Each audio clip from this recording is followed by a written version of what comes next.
നന്നായി വസ്ത്രം ധരിച്ച് ഷൂസുമൊക്കെയിട്ട് വടിയും കുത്തിപ്പിടിച്ച് വളഞ്ഞുകുത്തി നടന്ന് ഭിക്ഷയാചിക്കുന്ന ചെറുപ്പക്കാരൻ കൈനീട്ടിയാൽ ദൈന്യാവസ്ഥ കണ്ട് ആരും 10 രൂപ കൊടുത്തു പോകും. എന്നാൽ ഭിക്ഷാടകൻ എപ്പോഴോ ഒന്ന് എഴുന്നേറ്റ് നിന്നത് ഒരാളുടെ ശ്രദ്ധയിൽപ്പെട്ടു. കൈയോടെ പിടികൂടി കണ്ടു നിന്നവരുടെ തല്ല് കിട്ടുമെന്നായപ്പോൾ ഭിക്ഷാടകൻ ഉടായിപ്പൊക്കെ മാറ്റിവെച്ച് കൂളായി നടന്നു. പരിശോധിച്ചപ്പോൾ കൈവശം ഐഫോൺ.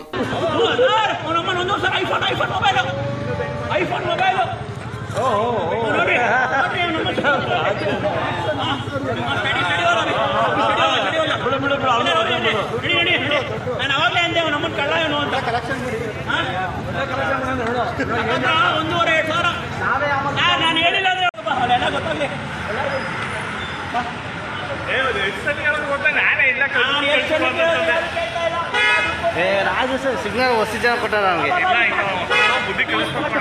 1 ಅವರ್ ಆಗಲೇ 800 ರೂಪಾಯಿ ಸರ್ವ ಸಂಬಂಧ ಮಾಡೋದಿಲ್ಲ. ಆಗೈತೆ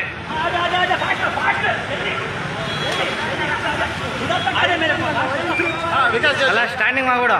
ಸ್ಟ್ಯಾಂಡಿಂಗ್ ಮಾಡಿ ಸ್ಟ್ಯಾಂಡ್ ಮಾಡ ಊಟಾರೆ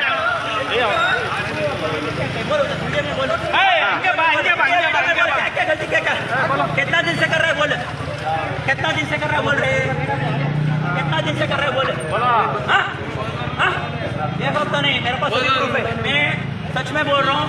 उनके ये 1 मंथ से ബംഗളൂരുവിലാണ് ഭിന്നശേഷിക്കാരൻ എന്ന വ്യാജേന നടന്ന് ഭിക്ഷയെടുത്ത യുവാവിന്റെ കള്ളക്കളി ITI ലേഔട്ടിലെ യുവാക്കൾ കൈയോടെ പൊക്കിയത്. ഉത്തർപ്രദേശ് സ്വദേശിയായ മുകേഷ് ഒരാഴ്ച മുൻപാണ് ബംഗളൂരുവിലെത്തിയത്. അംഗവൈകല്യമുള്ള ആളായി നടിച്ച് ഭിക്ഷയെടുത്ത് പോരുകയായിരുന്നു. ആർക്കും സംശയം തോന്നാത്ത വിധമായിരുന്നു അഭിനയം.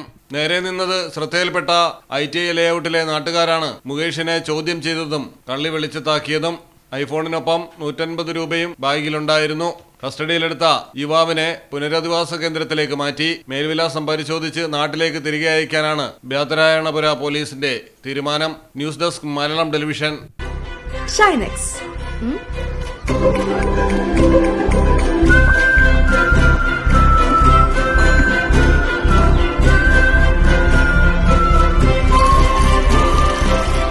ഷൈനെക്സ് ആവുമ്പോ നമ്മൾ മുടക്കിയ കാശിനുള്ള വാല്യൂം കിട്ടും.